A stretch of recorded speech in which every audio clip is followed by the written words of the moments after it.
Good evening, ladies and gentlemen. Welcome to episode 14 of DroppedMic. My name is Ted, and I'll be your host for tonight, like every other night. Tonight we got something special. Before I even say anything else, we got $100. Oh, bon. We're announcing the winner of our giveaway tonight, but you gotta keep watching the show.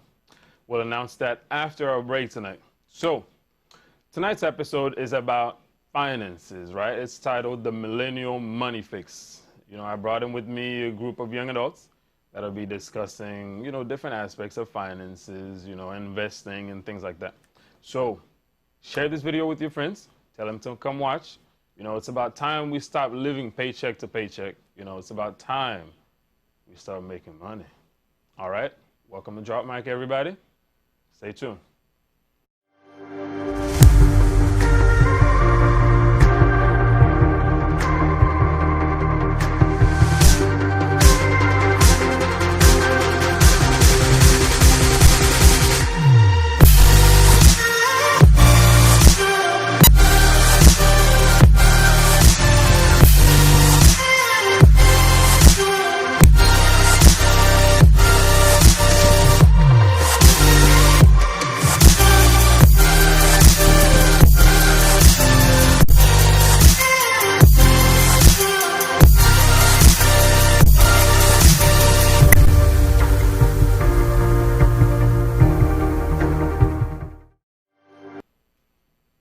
All right.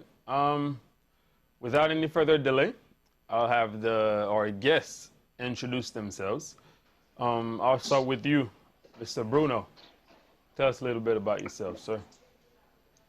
Good evening, everyone. My name is Bruno Lubin. I am a fund accountant for the Bank of New York Mellon. I work at a global investment bank. I work in the private equity department. Basically, I work for investors who invest in securities that are not publicly traded, like the stock market. So they invest in mostly mortgage pools. Okay. And I am also a licensed real estate agent. So, Hmm. you know, if I do that, I would say part time. I do accounting full time, and I sell real estate mostly on the weekends. And that's Okay. pretty much, a little bit about me. Thank you, Bruno. Thank you, Bruno. That's awesome, man. Um, when I need my house, I'll hit you up, Bruno. So Fabrice, what's going As long on? as it's in Florida. Well, I guess that's not gonna work. That's not gonna work. You need to be licensed for Texas, man. Come on, I'll go ahead and Fabrice. do that just for you, man. Just for Yes, you. sir. Yes, sir. Fabrice, talk to me, man. Hi, good evening, everybody. My name is Fabrice. I typically introduce myself as Fabrice, like the spray. Easy to remember.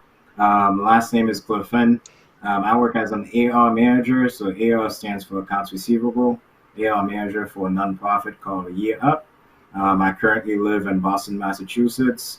So if you ever want to get licensed in Boston as well, Bruno, feel free to come around here and let me know.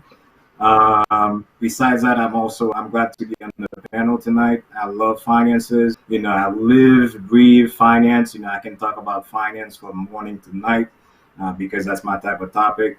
It's a passion of mine. So I'm really excited about the conversation. I hope to learn a lot from the panelists and hopefully teach a couple of things as well.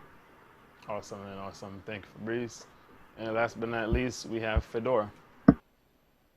Hi everyone, my name is Fedora. I don't work in finance just like these other guys. I work for an engineering company called McNamara Salvia.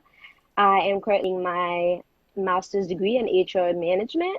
So my interests, anything fashion, beauty, I love, and I also love to spend money. So maybe these guys can Let's teach just me spend. a thing or two about investing and all.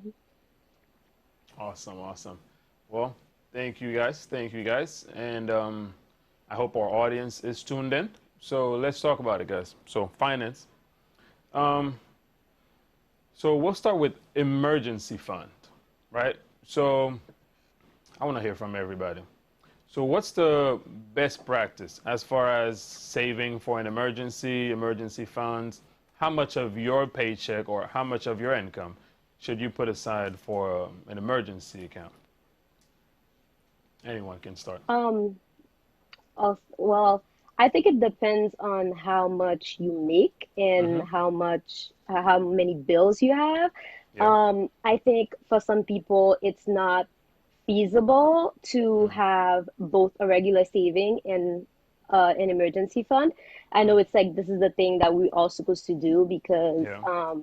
we wanna have a backup. If something happens, we wanna have something Mm-hmm. to fall back on.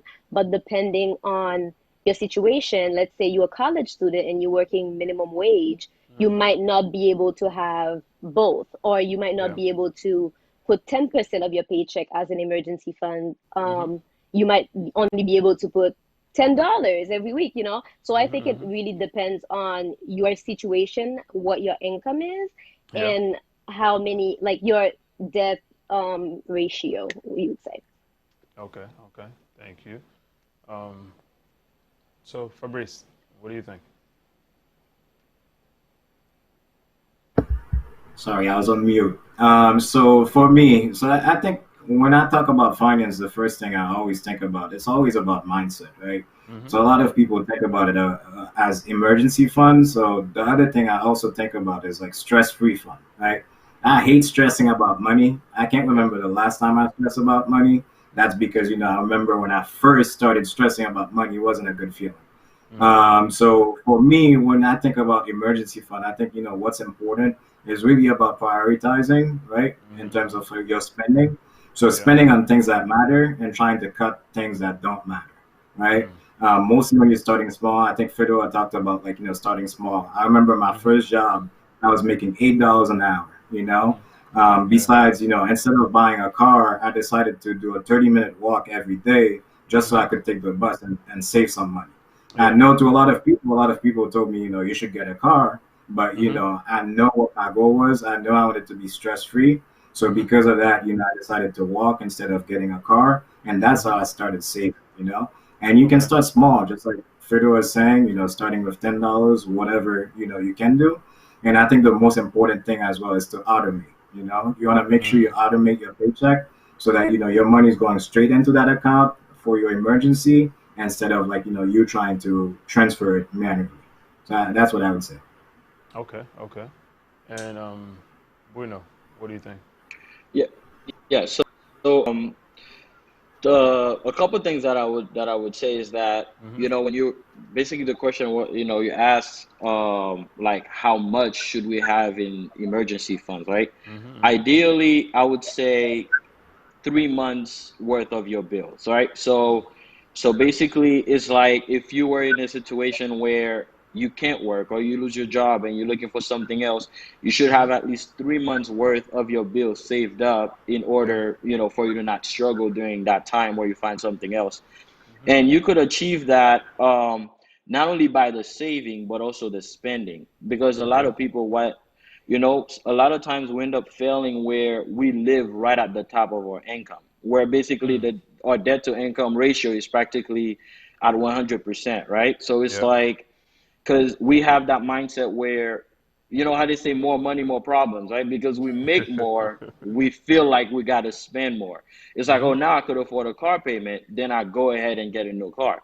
Mm-hmm. But no, so when you get that increase in income, if you were living comfortably before, you don't have to go ahead and add some type of luxury that will cause you to live right at the top of your income, so that once you lose a job, then you can't, really budge, you can't really do anything. Yeah. And earlier, Fedora mentioned 10%, which was an interesting number, because I read this book named The Richest Man in Babylon.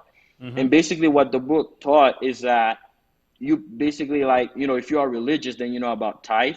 Mm-hmm. So you basically pay tithe to yourself, where every time you Mm. get paid, regardless of how little or how Yeah. big your paycheck is, the same way you take out 10% for the church, you also take out 10% self-pay towards yourself, and that 10% you put away towards your savings account. Mm. So that's what I would say. Okay. So you mentioned, if you start making more, right? I know Fabrice, you kind of talked about that when you said you rather walk because you knew that down the line you wanted to be comfortable, right, and not stress and things like that. And Bruno, you mentioned if you get a raise, it's not ideal to, go and buy a brand new car and things like that. So, what would you say to people who think that, now that I'm making more money, I can afford a brand new car, right? And I don't want to worry about a car breaking down or having to go to the mechanic every other week or something like that.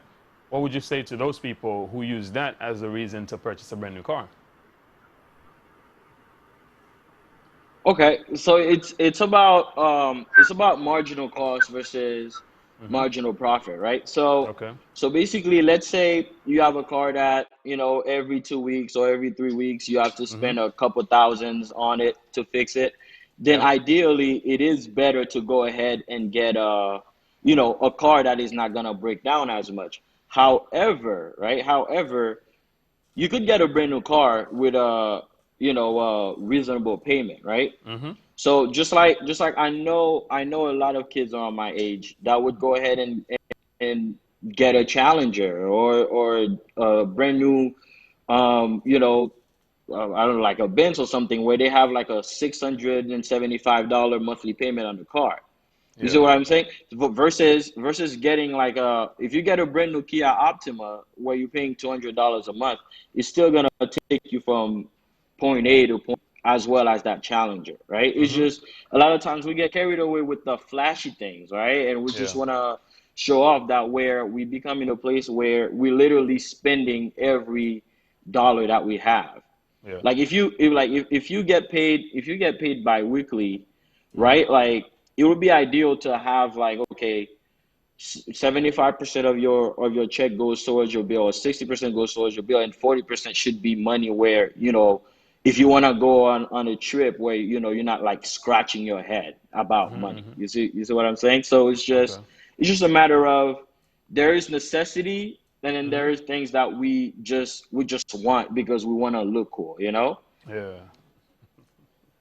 Okay. Okay. So And to what I, that. what oh I, yeah, go ahead, can I Fabrice. add to that? Mm-hmm. What I'd like to add to that is that, finances is really about, one, asking questions. Mm-hmm. And then two, there's a reason why they call finance personal, right? I Mm-hmm. think a lot of times people don't take the time to really understand what it means for finance to be personal, right? So one, I talked about me, just walking to take the bus. Well, Yeah. if you're a mom or if you're a dad, that's different for you, right? Mm-hmm. You might not be able to make that sacrifice. Yeah. However, it is for you to ask yourself the question about what sacrifices can I make, in order to Mm-hmm. achieve my goals. So I think me, I live my life, asking myself questions all the time. I Yeah. remember, Bruno was talking about buying a nice car. I bought Mm-hmm. a Beamer, that killed my finances. For those that know about that story, And the reason why I did that was because of pressure. It's not really because Mm-hmm. I wanted a Beamer. A lot of people was pressuring me to get a nice car because they know Mm-hmm. I got some savings. But Yeah. if I really asked myself the right question, I wouldn't have made that mistake. So. Mm-hmm. Okay. Okay. So Um, I yeah, go wanted ahead, to Fidel. add to that. Mm-hmm. So, Fabrice mentioned earlier about how it's a mindset, and I want to say that, in my opinion, that's what I see. I feel like in the Haitian community, especially, it's like Mm-hmm. you were raised seeing your family living paycheck to paycheck. I feel like in that community, um, we don't they it's kind of like they don't know what it is. They don't really think about what can happen after. Kind of like what Bruno was saying with the car. Mm-hmm. So I feel that the way we were brought up is like every cent in our paycheck is calculated for. We're not thinking about, hey, what if this car broke down? Oh, I just Mm-hmm. bought this house. What if the, I don't know, the basement starts leaking or something? So Mm-hmm. when they get a raise, when people, that's why I think when people get a raise, they think that, oh, okay, I just got this $10,000 raise, so let me just add this $10,000 bill. But their life, the finance is not really changing if you're adding more as you're getting more. Very good point. Adding more as you're getting more. Very good. So along that line, Fedora. So some people Hmm. have gotten into the habit of they're using their credit card, right? They're racking up credit card debt, but they're making minimum payment on the credit card while saving money at the same time.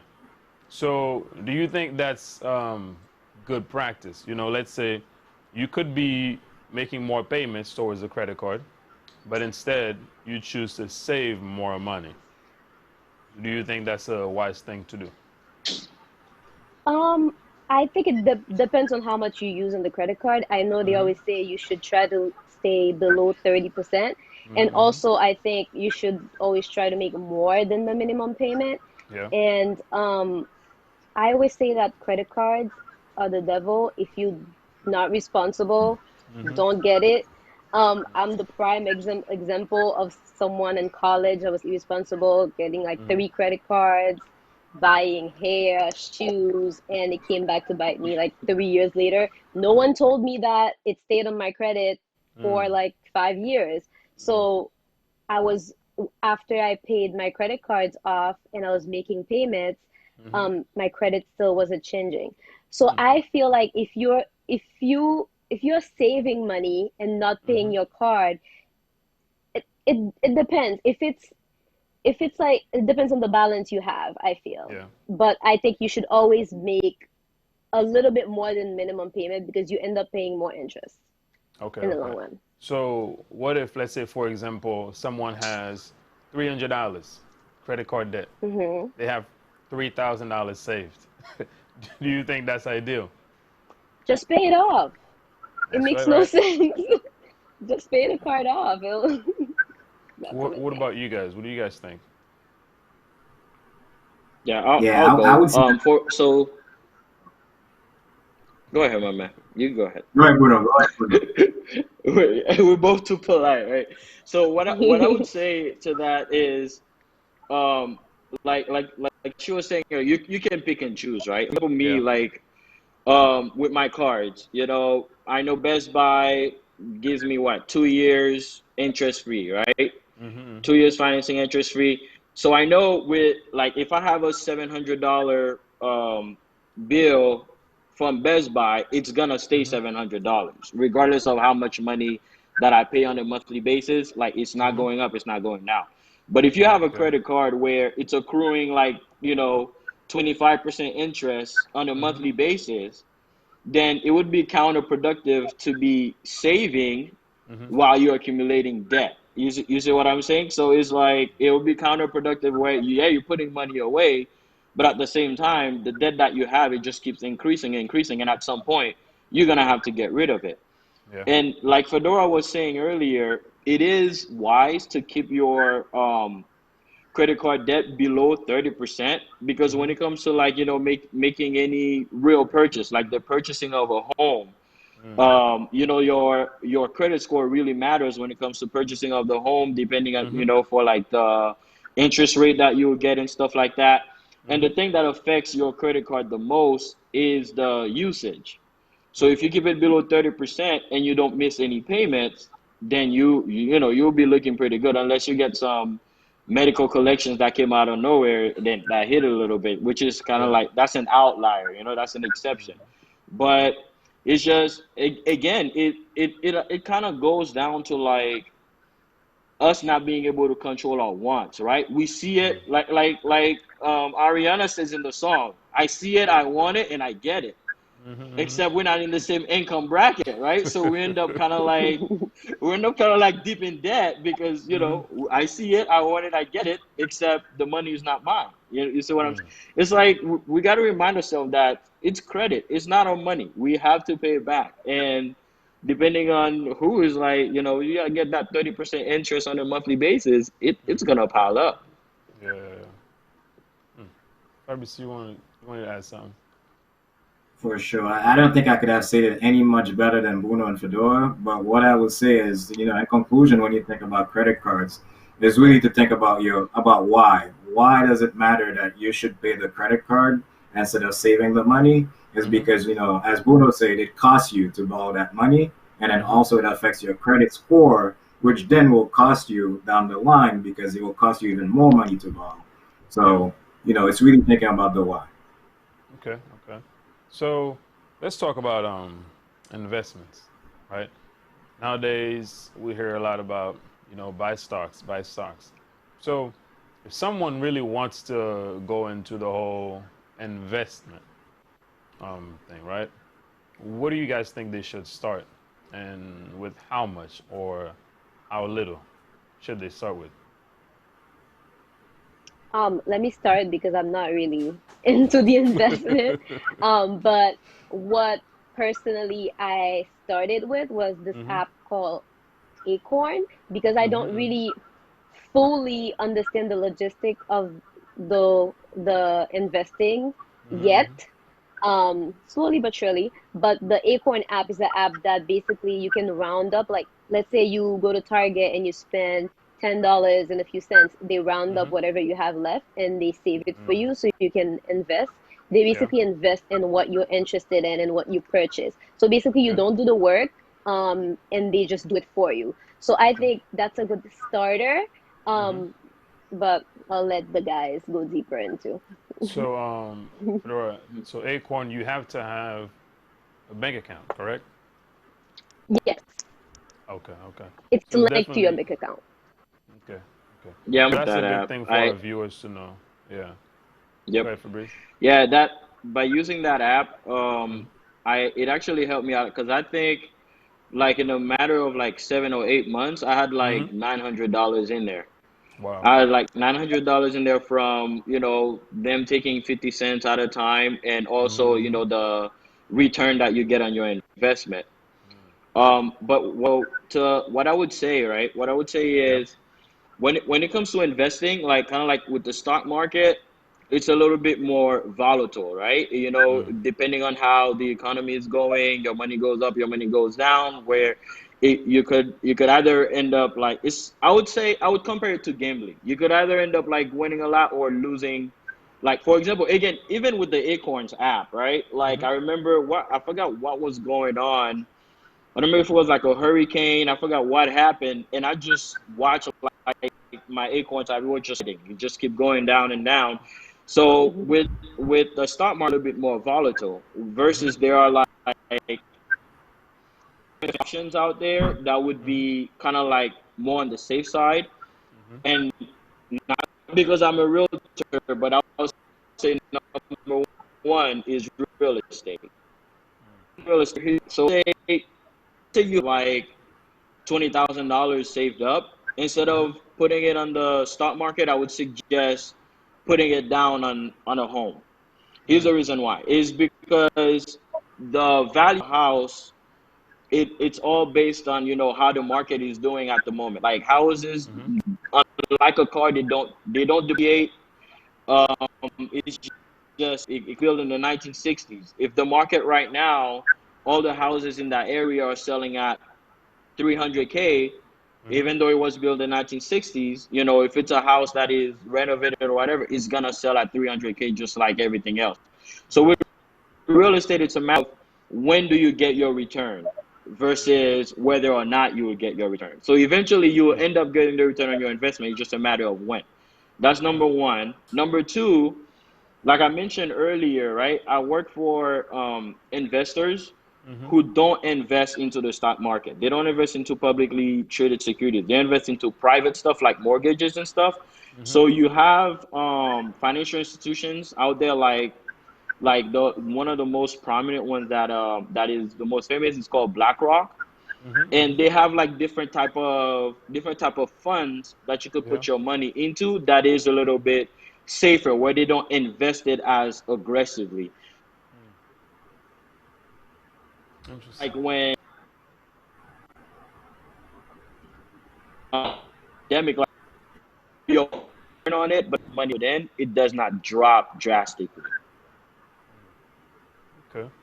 So they are like more safer way and make gains, but at the same time you're not losing the money that you had put in.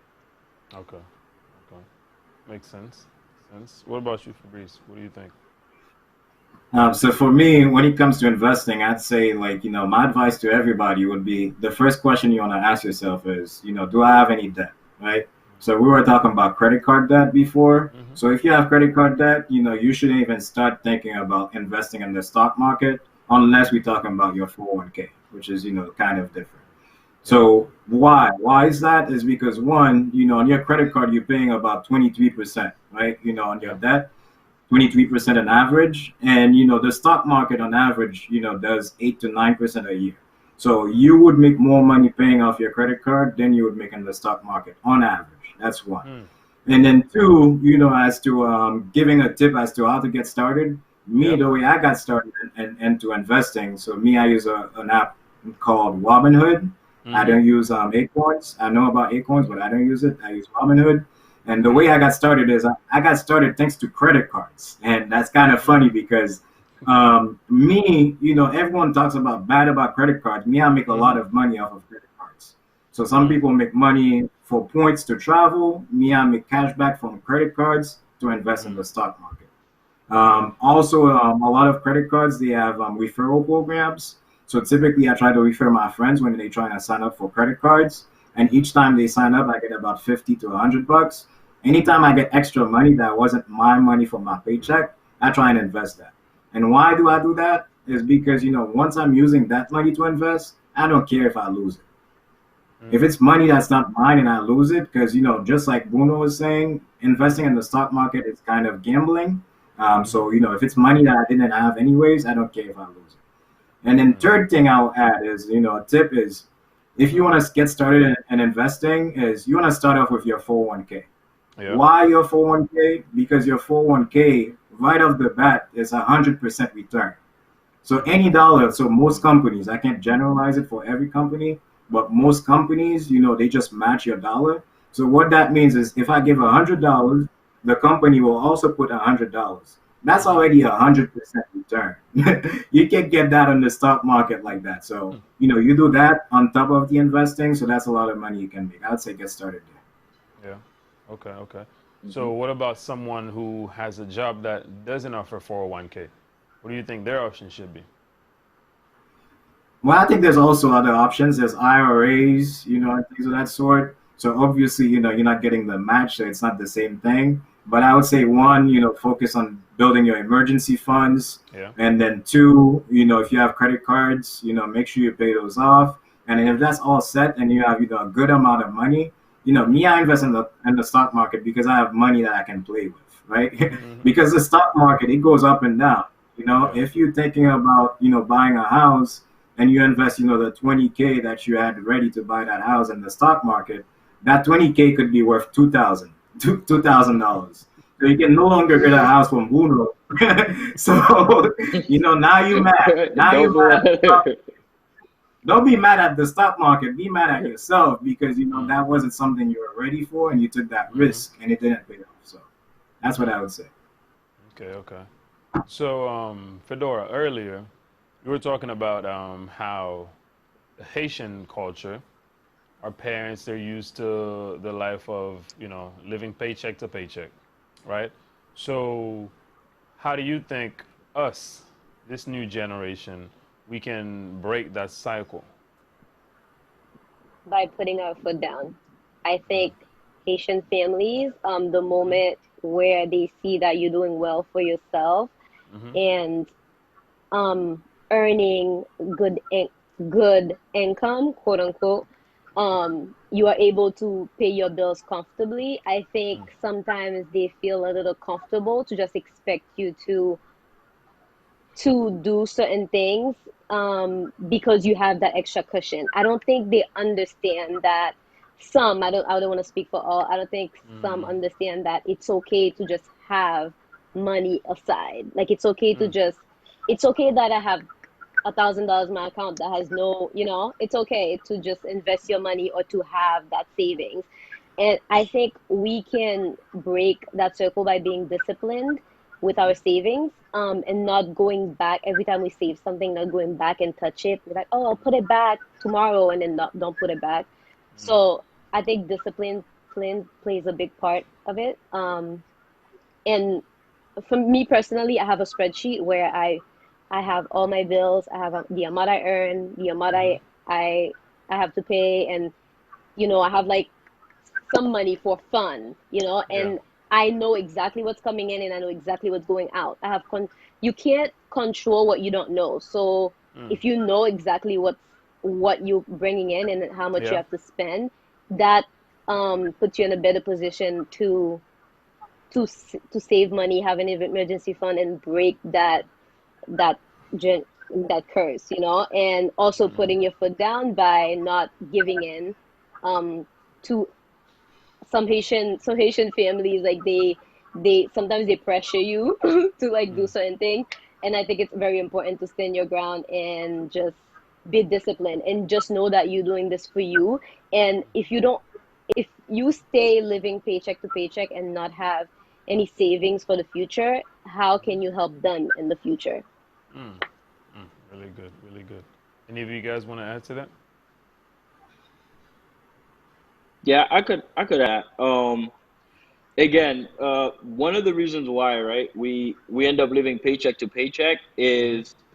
is like Fedora was saying, how once we feel like we have extra money to play with, Mm-hmm. we just want to add more bills. We just, We like, for want to example, play. yeah, exactly. I'll take the personal example, right? The moment I graduated college, everybody was expecting me to buy a brand new car. Like, even I thought myself, I'm like, all right, like I already got a job offer. I'm gonna be making this much. I'm gonna go ahead and Mm-hmm. buy a car.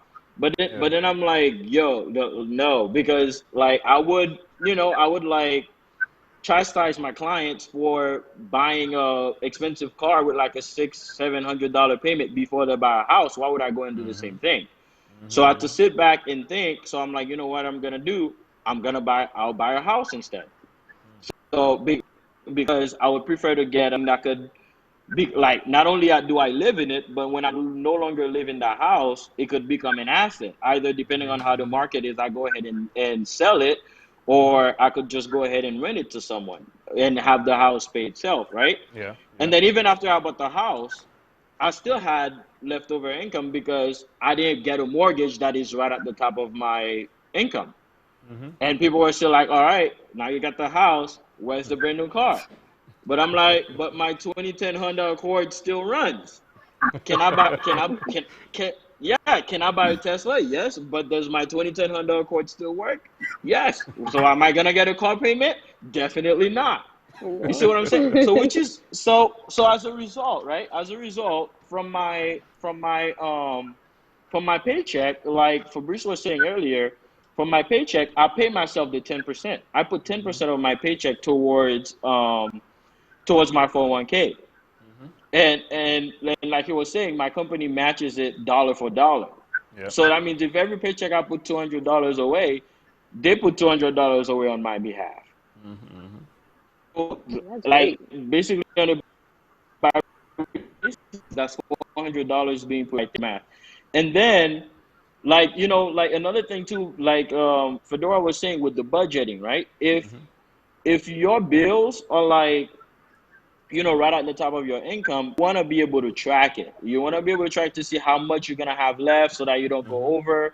Like I have some friends, the budget is very strict, right? Basically like they would have the spreadsheet, and then they're like, I'm gonna take out $100 cash, and that's the only money that I'm gonna use towards pleasure. So if Mm. $100 cash is done and you invite me out, I'm not going They ain't going.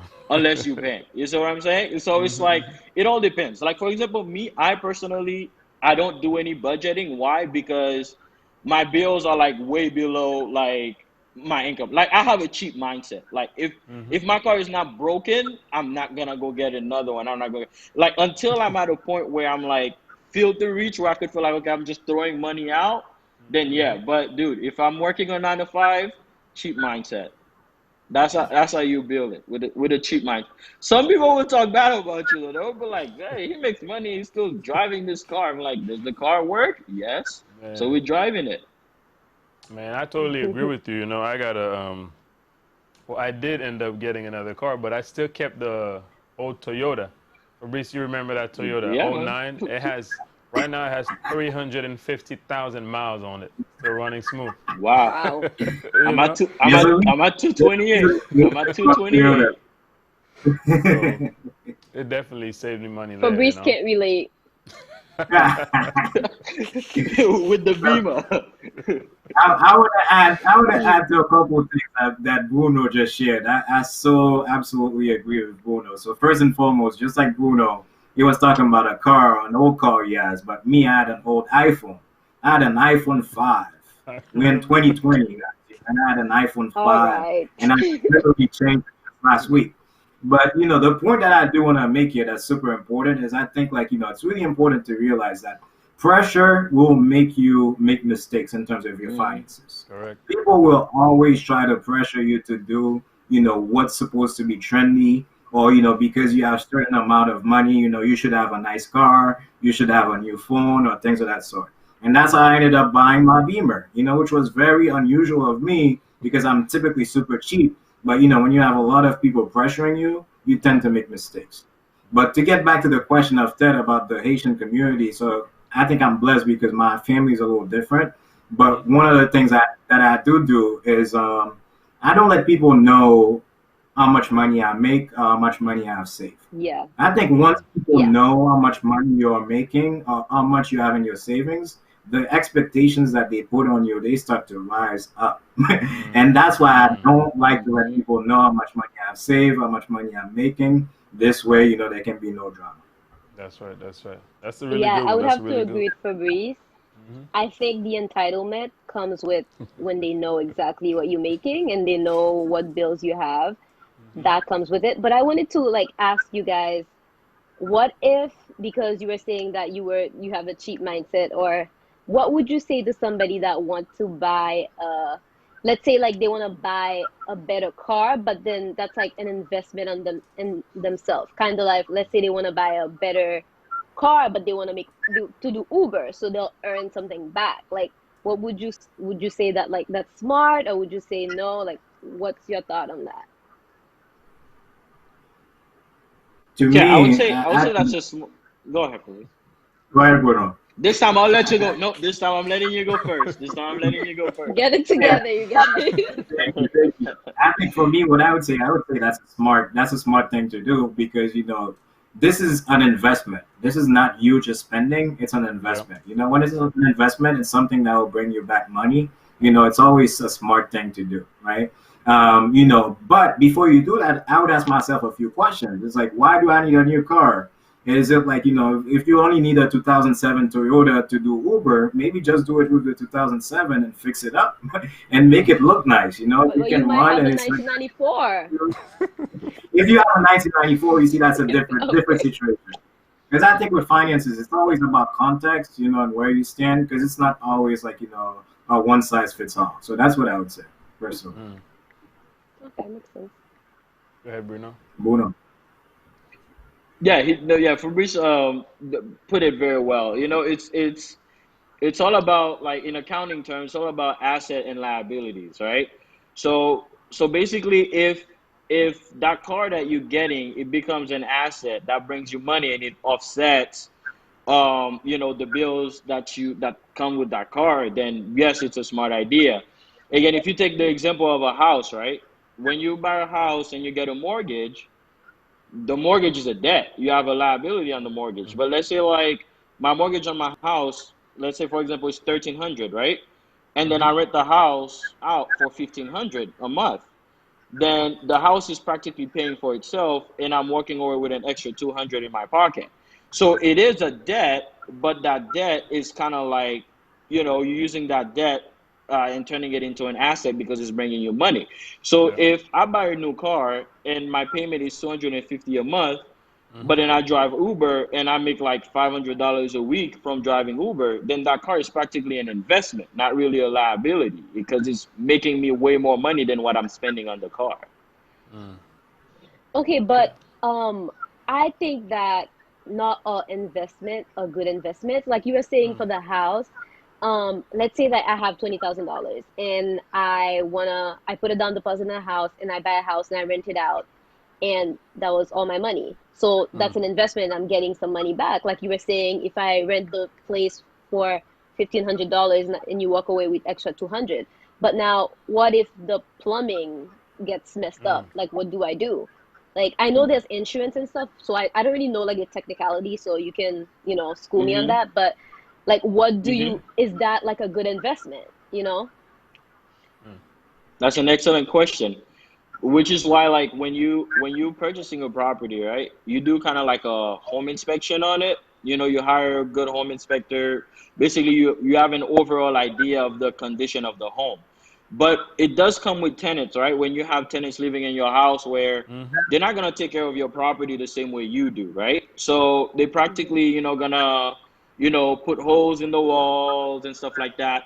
But what a lot of landlords will do is that, as long as you are the tenant in there, whatever damage that you do, you live with that damage. I'm gonna fix it up when you move out and prepare it for that next tenant. Like, you put a hole in the wall, you're gonna live with your hole in the wall. You see what I'm saying? So it's like, Hmm. unless like the AC goes out and stuff like that, and even with those things, like, it's just about education. Like for example, like, when you're buying a house, you get like home warranty.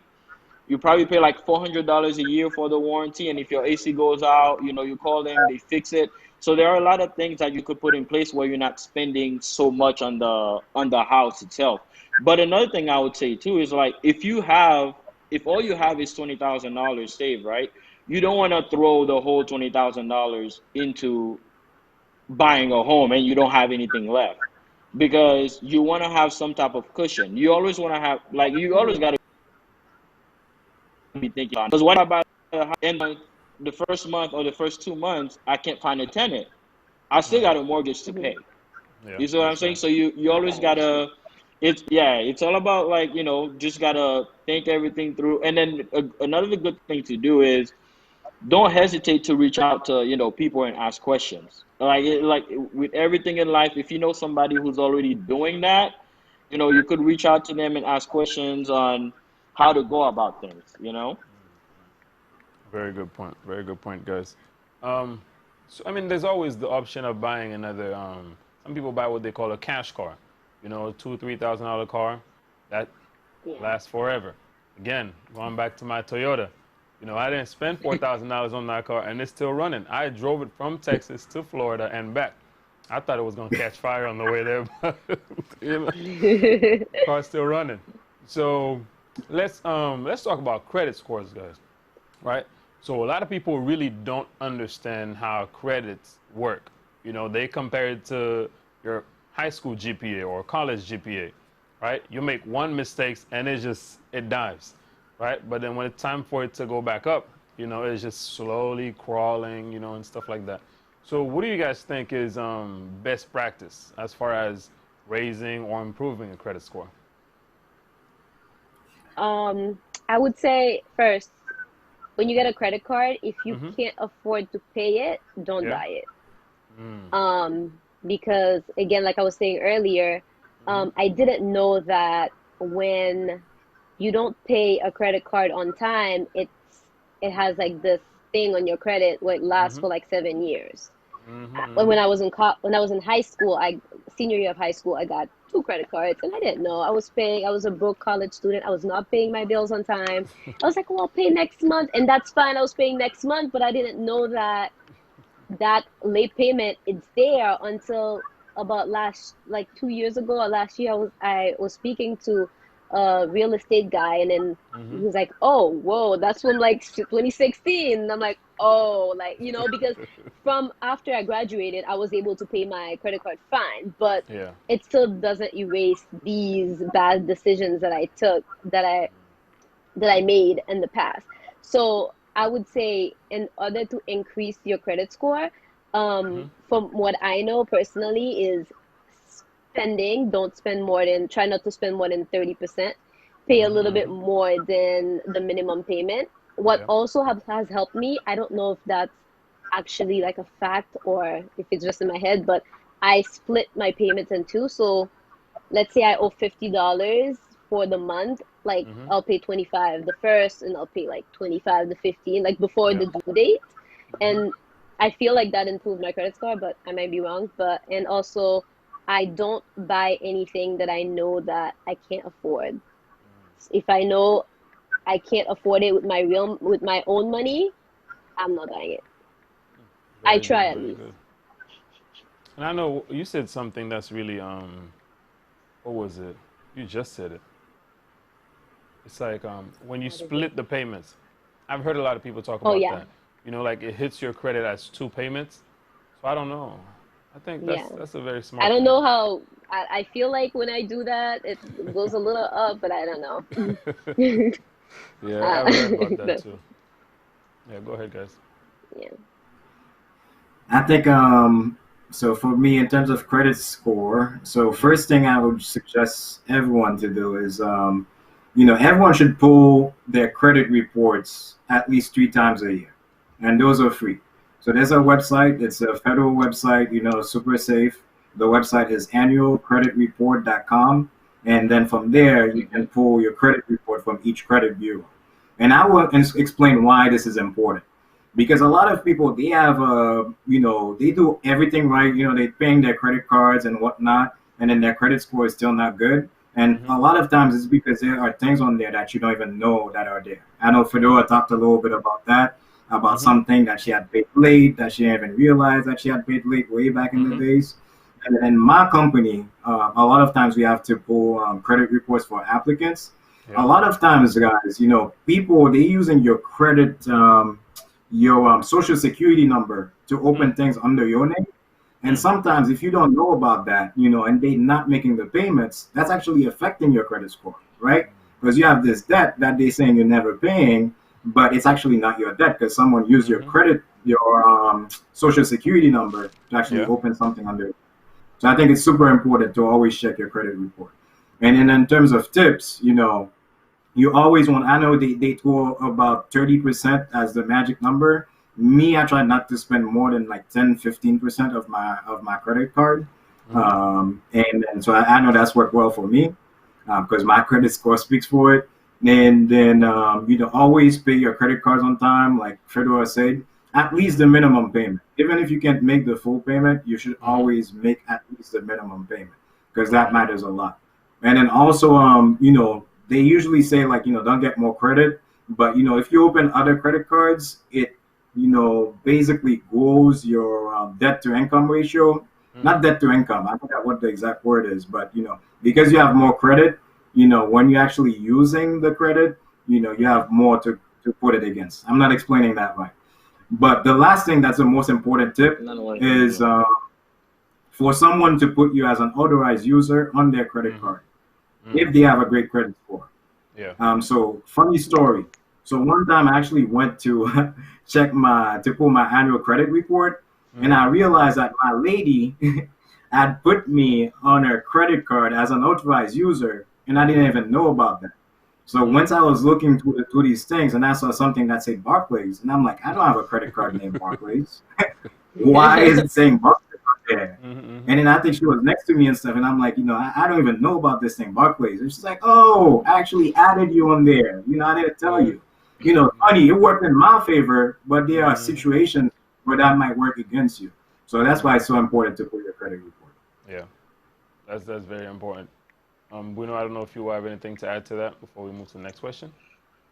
Yeah, so just to clarify what Fabrice was saying, basically to go back, like let's use for example, right, that 30% ratio that we're talking about, right? So let's say all my cards together, like all my credit cards together, add up to like $300 credit limit, right?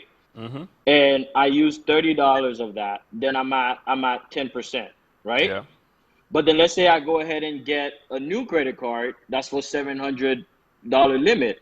So now, but I don't use any of it. So now my total credit limit is 1,000, and I'm only using $30. So then I go from using 10% to using 3% of whatever my income limit. So when they say like the usage ratio, they don't mean per card, they mean like in total. So if I take all my cards together combined, I'm approved for like 10,000, but I'm only using $30 from one.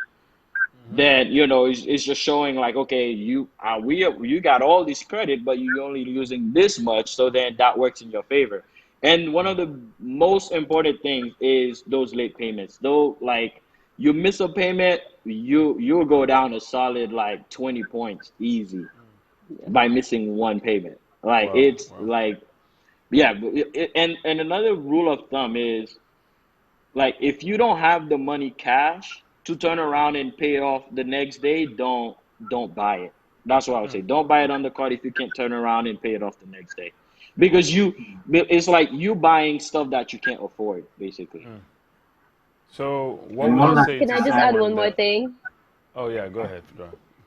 Go ahead, Fedora. I was just gonna say, one thing that I learned recently, I don't know if that's a fact, but I've been told, is cosigners.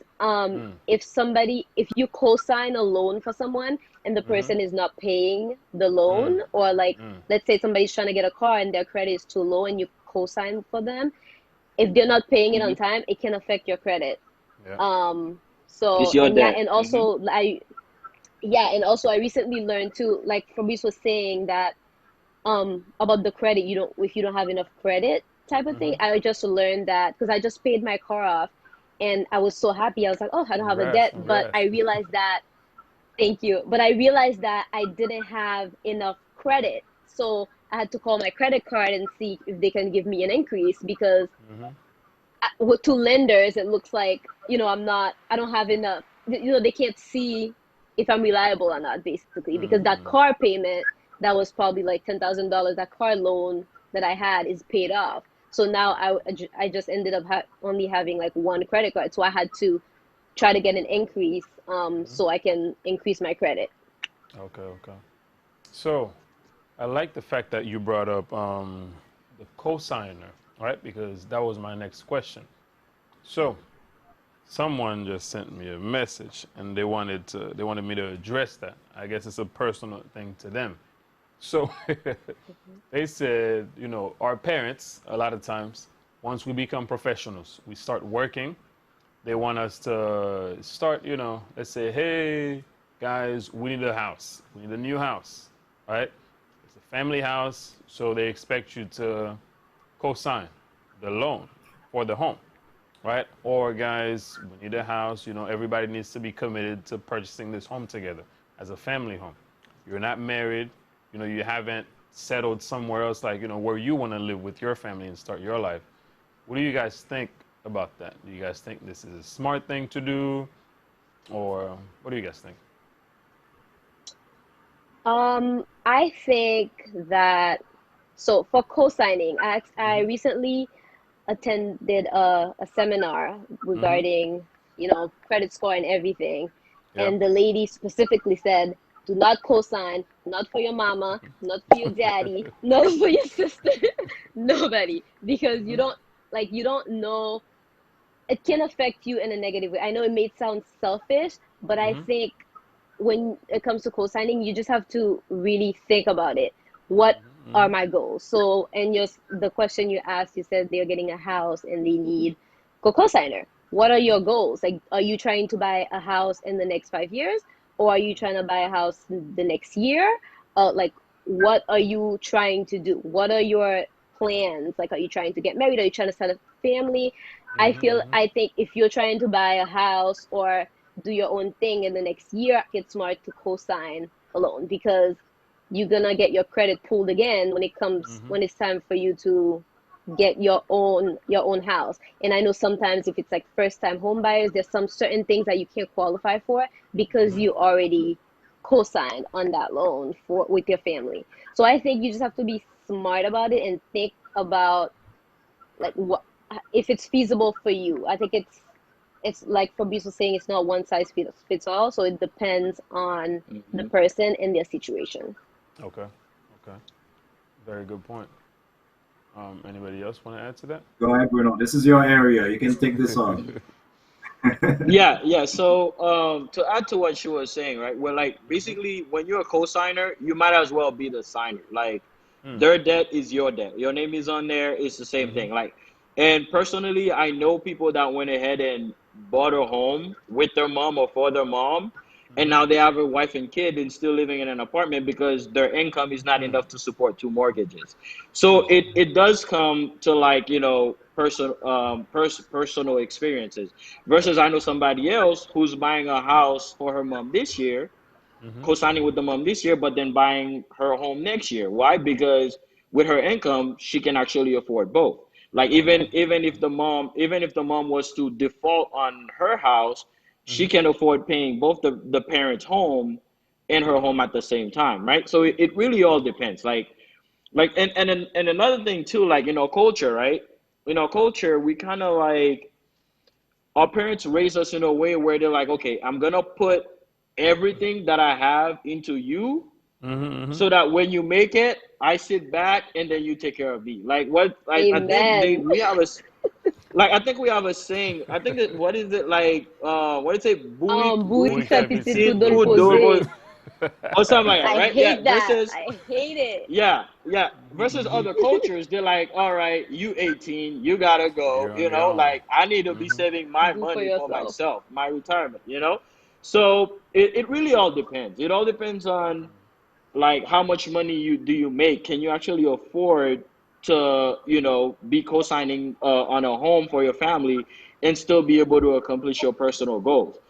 But if like buying a home for your mom is gonna stop you from buying your own property, then by all means, like yeah, they got people, your parent family probably gonna talk bad about you, but at the same time, it's reality. I can't afford two mortgages. I Yeah. mean, there are other ways around it. So let's say, for example, right, you're not the one making the payment on the house. Let's say like your mom makes the payment every month. Yeah. There are some lenders that will accept like proof of 12 months where the mortgage is paid and it's coming from somebody else's account. So if you can prove like, okay, for the past year or the past 2 years, here is the mortgage payment coming from my mom's account, then they most likely not count that against you because it's not coming from Mm. you. It's not your money. So technically your money is still free. Okay. So as long as you can support that, hey, the loan is in my name, but I'm not the one Mm-hmm. making the payments, then depending on the lender, it'll work. Because that's the thing. Interesting. Like in the mortgage industry, it's gonna vary like you could go to Chase and you get denied in that situation, but then you go to like Mm-hmm. a different mortgage broker And as long as you can provide proof, then they'll go ahead and accept it. So it's just you just got to make sure, hey, if you can't afford both homes, your parents got to be in a situation where, okay, I co-sign with you, but they could actually afford their own mortgage, or else you're gonna be in trouble when it's time for you to accomplish your own goals. But hey, and another thing that I would say, if you are gonna do that, make sure that your name is not only on the loan, but your name is on the title of the house. Because if you're gonna get dinged for a house, it might as well be your own property. Because at that time, you own it as much as they do, so Yeah. you have a say in what happens at home. You want to do that. If you're gonna make sure you have a say, what they can't out your signature. And if you do decide that, hey, the market is good right now, you want to sell it, it's your house as much as it is theirs. That's what I would That's really say. good.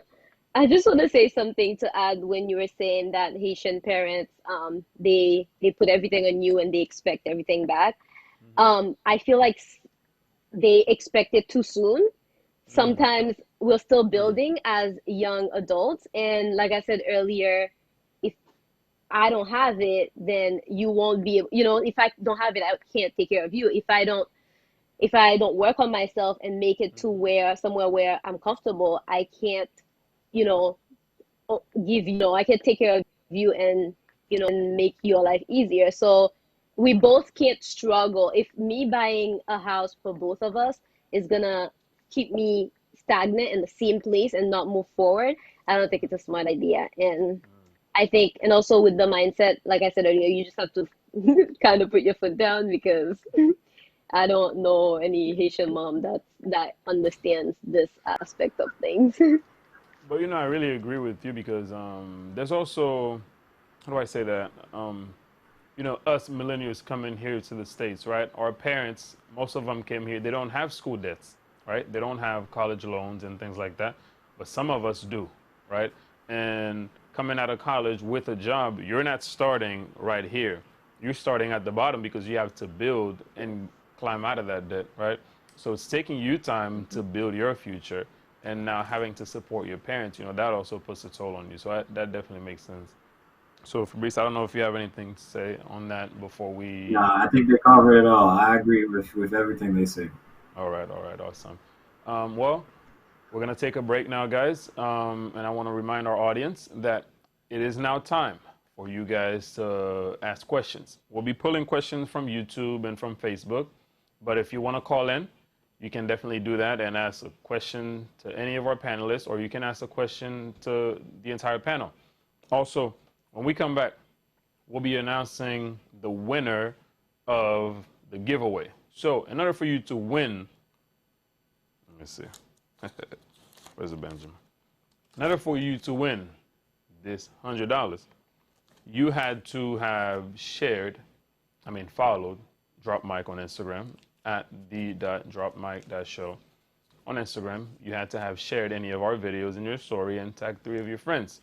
You had to do that. You had 2 weeks to do that.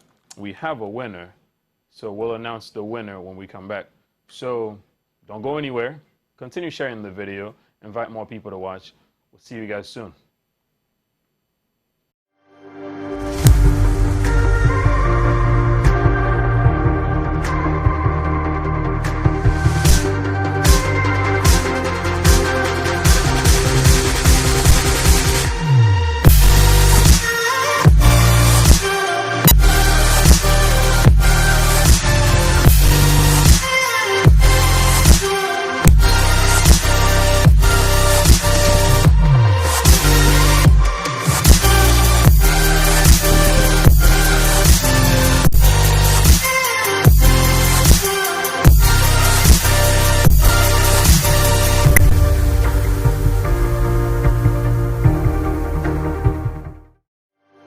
In today's digital age, it's vital your business has what's called an online presence. If you don't, or what you do have isn't very good, it's going to be very difficult to grow your brand, increase profits, and be successful. And here's another problem. Creating a powerful online presence means mastering numerous types of online marketing techniques. Let's face it, you're an expert in your particular industry. But unless you have time, energy, and a lot of money to waste while you learn from your mistakes, becoming a master at creating an online presence is going to be difficult, if not impossible. And that's why you need online marketing experts like us. We have the expertise and experience you need to increase sales and profit significantly. That means having an outstanding, responsive website that's easy to navigate on all mobile devices and desktops, using feature-rich mobile apps across any platform, creating engaging marketing videos, social media marketing, and Facebook apps to interact in new, persuasive ways. We can do all of this for your business and even more, including search engine optimization, digital branding, pay-per-click marketing, web hosting, domain services, and all e-commerce related activities. Our expert team has years of experience, and our customer service is simply as good as it gets. The point being is this: when you work with us, we take care of handling all your digital marketing and do it at an affordable price. We build your online presence into something powerful that creates long-term sales and an affinity for your brand, leading you to do what's most important: run your business and take care of your customers. If that sounds like an excellent idea, get in touch with us today.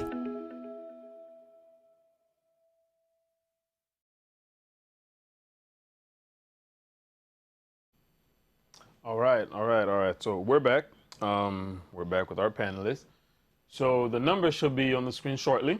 You can call in if you have any questions, right? Any pressing matter, anything you'd like to know about. Our panelists are not here to give you financial advice. They're not gonna manage your money for you, but they'll give you their opinion and share their experiences with you. So we have some questions on YouTube and Facebook. But before we ask the questions, I would like to announce the winner of our giveaway. I don't know if we have some confettis, but on Instagram, oh, there we go.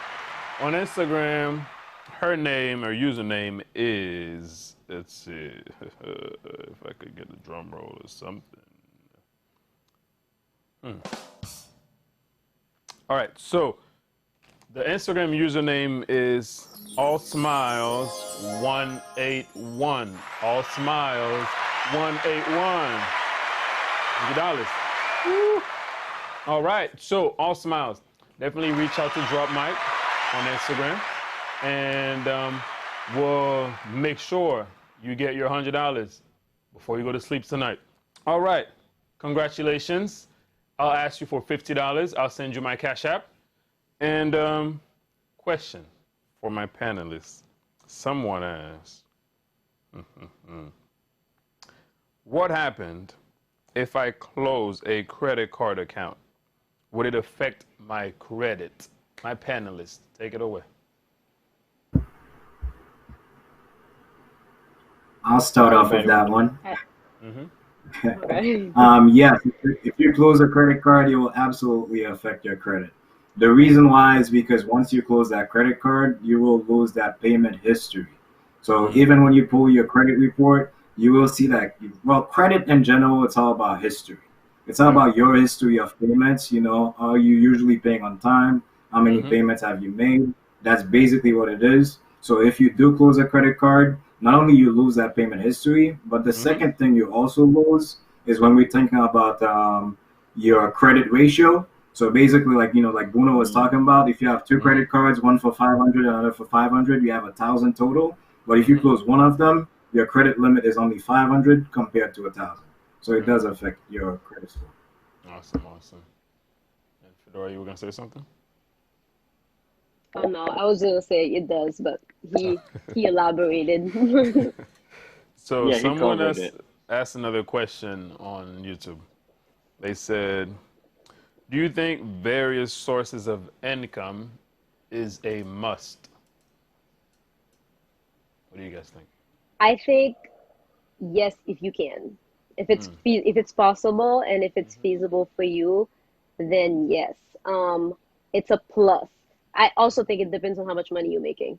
Um, for me, when I was a college student, I had two jobs and I was also going to college, so it wasn't really feasible because it was affecting my grades.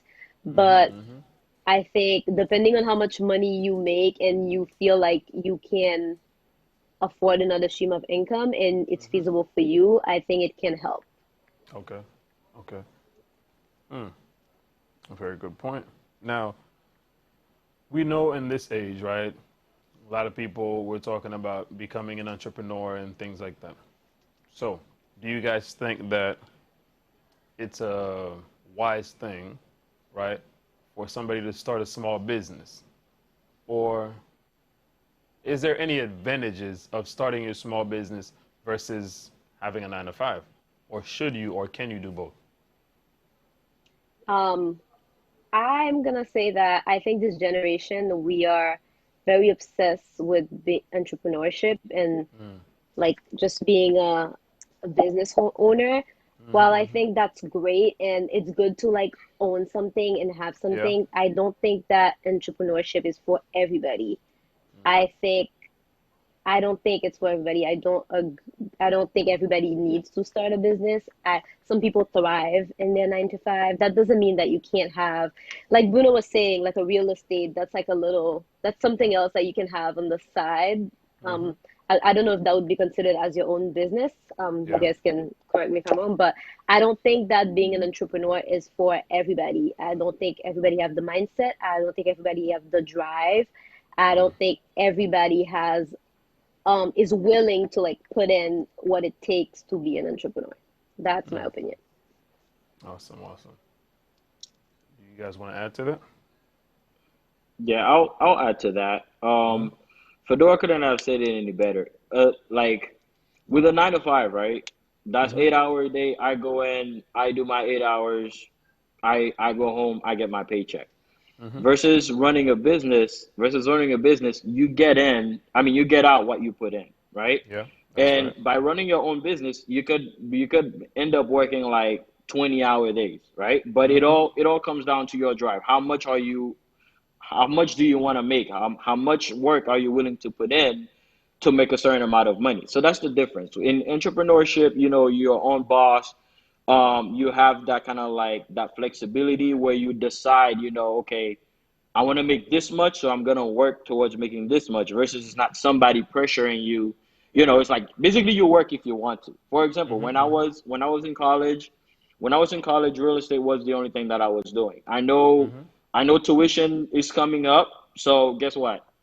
I'm gonna be a Saturday night. Everybody's out, having fun, but I'm on my computer looking at homes. Why? Because I know I must sell this house to pay my tuition. You see what I'm saying? That's right. So That's right. I want to put in work. I put in work, but ain't nobody telling me, yo, you need to show houses.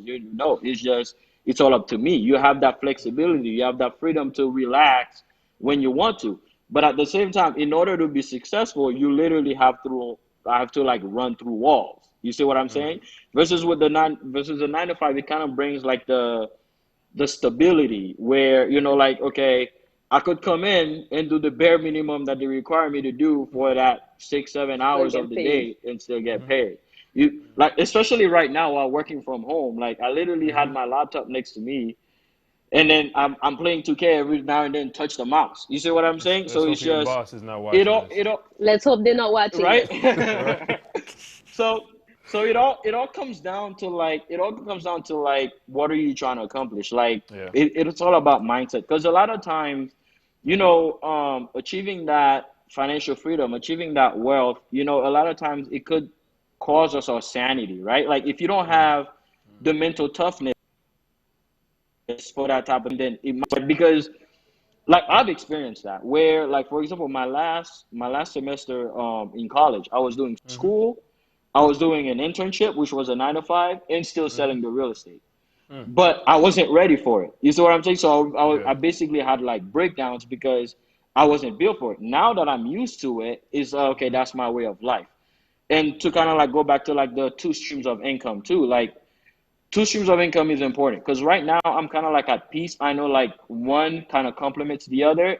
Like let's say I Mm-hmm. were to get fired from my 9 to 5, I know, okay, I have two closings coming up, so I'll still be able to pay my bills. So it's kind of like give you some type of peace of mind. But if you Yeah. don't have like that mental toughness to literally Mm-hmm. run through walls, then it's not really for you. Because at the end of the day, what's the point of earning all that money if you lose your head, you know? Mm, mm. Wow, that's a good one. That's a good one. So, there's another question, guys. I know we had an episode about that. Who pays the bills? We had an episode about that the other day, and so we wanted to ask a question here: how should one manage finances between themselves and their spouse? What do you guys think about that? Mm. Fedora, I I'd would like like to to start hear with her you. first. I'd like to hear her first. I'd Me? like to start. Okay. Okay, so I'm not married, so I'll just not Yeah. say, with spouse. But I think it's whatever works for the couple financially. Okay. I think, let's say that the woman is making $10,000 per Mhm. year. That's just an example. And the man is making like $60,000. Yeah. Splitting the bills 50-50 is not fair. She's making $10,000. She can't afford it. So I think it whatever works, like work for the couple. I think you have to look at what you guys earn together, if it's fair for both parties. Mhm. And I know that, some men just take the responsibility of paying the whole thing, or like pay the house and then the woman pay the utilities. So I think it depends on your financial situation and the couple itself, like what they want. Because some women I know, they're not splitting bills with no man, but some women, they don't mind. So I think it depends on your relationship, honestly. Okay. Okay. Thank you. Thank you. What And about you so guys? What for do you guys me, think? what I'll say is, I'll start off by saying the number one reason for divorce has been Mhm. shown to be finances. So Financial. that's really Yep. important to think about. And Mhm. so for me, I would say I completely agree with Fedora. I think it depends on the couple and on the relationship. But I will say for me and my relationship, what's important is that we don't mix our finances together in terms of, like, we both have a separate and we have one account that's together. Because I don't Mhm. want someone buying 10 Amazon packages, with the money I'm like working hard to earn. Like, I know I love you and all, but and you love Wow. makeup and that, but, like, not like we're gonna have money together and whatnot, and you're gonna have Mhm. your own money. If you wanna buy makeup with your own money, and if I wanna buy you a gift and vice versa and whatnot, but, like, the money that I make, like, you're not buying 10 boxes of makeup with that. I'm sorry. So that's But my but opinion. Fabrice, since you're as a husband and wife, isn't what yours hers? Isn't what hers yours? So Hmm. why does it matter? I just want to Hmm. know I your love that. perspective. Hmm. I love that question. That's a great question. And I think, like, for me, Mhm. everything I do, I don't go by the status quo. Like, I know, like, in a marriage, that's how it's supposed to operate and whatnot. But we have our agreements. We have Okay. what works for us. Just like you were talking about the Okay. bills, like, for some people, like, it might work that they split it 50-50. For some people, it might work that the men pays for everything. But in my relationship and my Mm-hmm. marriage, the way it works is, we both have our separate accounts and we have one account that's together. If we're gonna use that one account to pay for the bills, that's what we're going to do. But I don't want to mix these things, because that's how, that's why a lot of marriages fail, because people are buying 10 packages of, like, hair, Brazilian hair. So that's my Okay, opinion. well, So let's just say that an accident happened, and accidentally, maybe like she Accident. stumbled on the other card and didn't realize that was your personal card and ordered some hair. So are we transferring it back? Are we paying the money back, or that's a different story. what's going I on think in I'm that situation? flexible. I think I'm flexible. And you buying hair Oh, was you good for okay? me. Okay. So, you know what I mean? So, that's a different You're situation too. flexible. Good I'm answer. flexible, but, I can only be flexible so many times though. And that's probably what happens in the marriages. It's like, the man was flexible, the woman was flexible 5 times, and then on the sixth, seventh time, it's divorce time.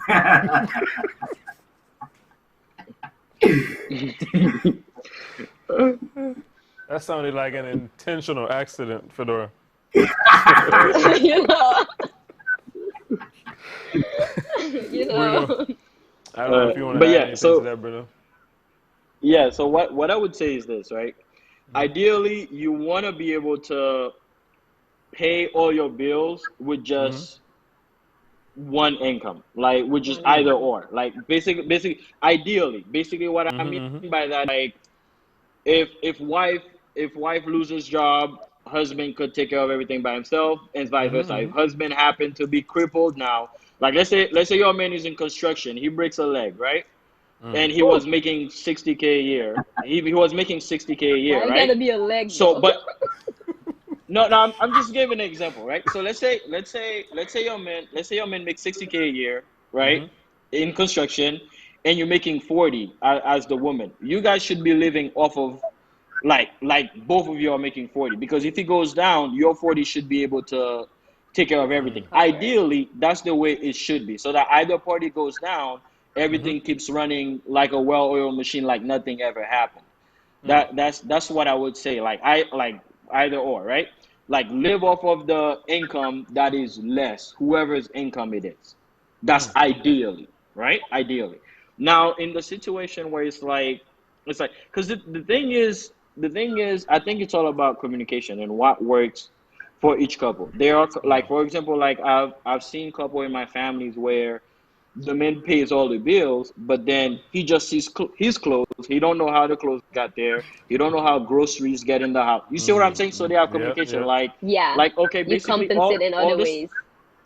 exactly. It's like all the stuff that are hardcore bills. Yeah. You pay them every month, but I'll be buying the clothes. I'll be doing the groceries and stuff like that. Where they have different career path. Where like for Hmm. example, the husband is an accountant, right? And he's making 45, 50, but she's a pharmacist, so she's Hmm. making like 125 a year.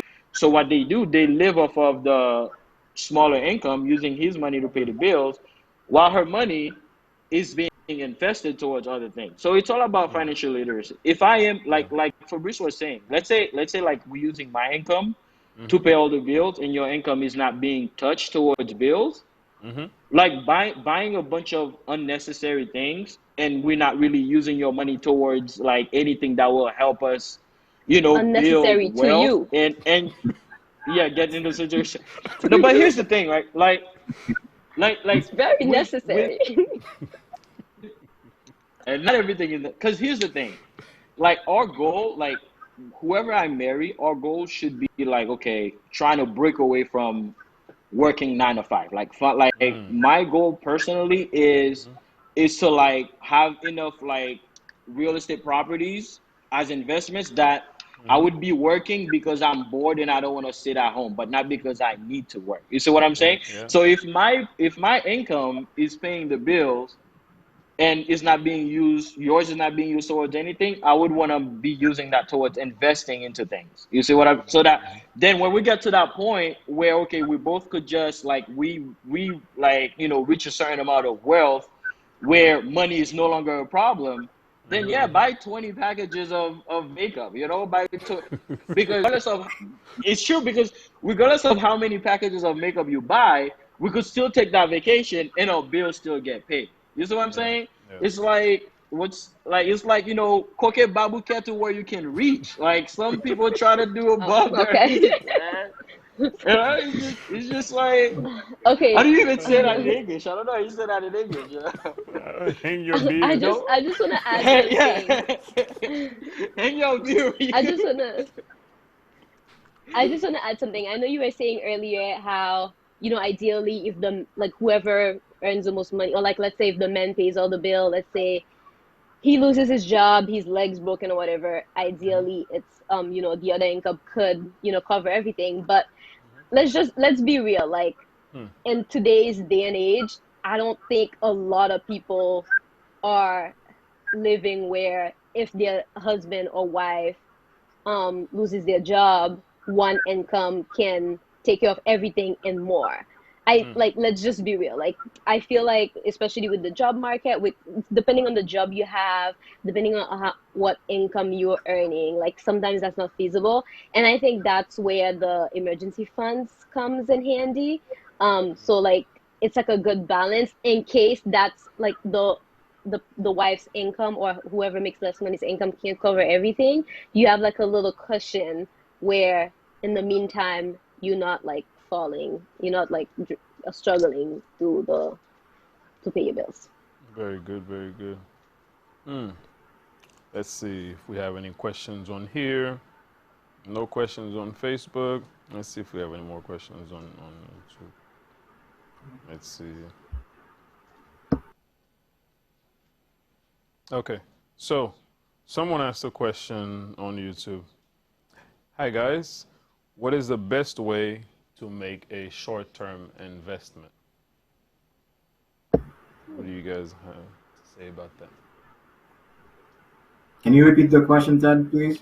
What's the best way to make a short-term investment? That's the question.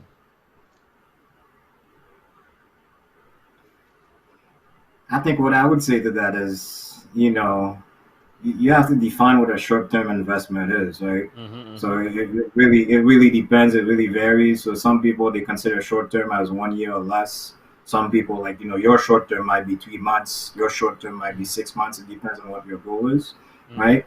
But short-term investment, that's so tough. I would say, like, maybe try to find a savings account that has a higher interest yield. Interest. I know in today's age, it's a little hard to find. But I know, for example, like, there's a T-Mobile Money account, that pays like 4% 4%. for like the first $3,000 or something. That's an investment. And I don't know, maybe try something. If you have extra money that you can play with, you could try to maybe buy something and resell it online. But it varies. It depends.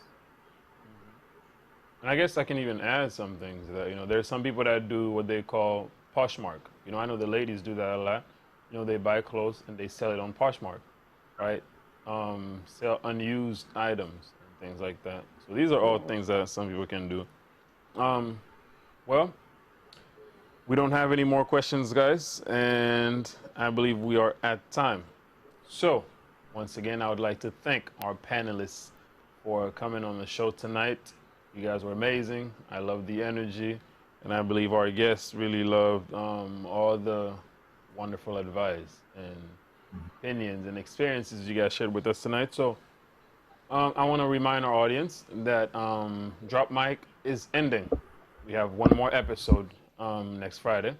It's going to be an amazing episode. You guys definitely want to tune in. I won't reveal the title until Wednesday, when you guys tune in for our Wednesday drop, or usual Wednesday drop. But tonight I want to thank some of the people that have been really supportive of the show. Pastor Shiloh and his wife, Max Sejour, all the way in Atlanta, who always calls and gives us advice, on how to get better, right?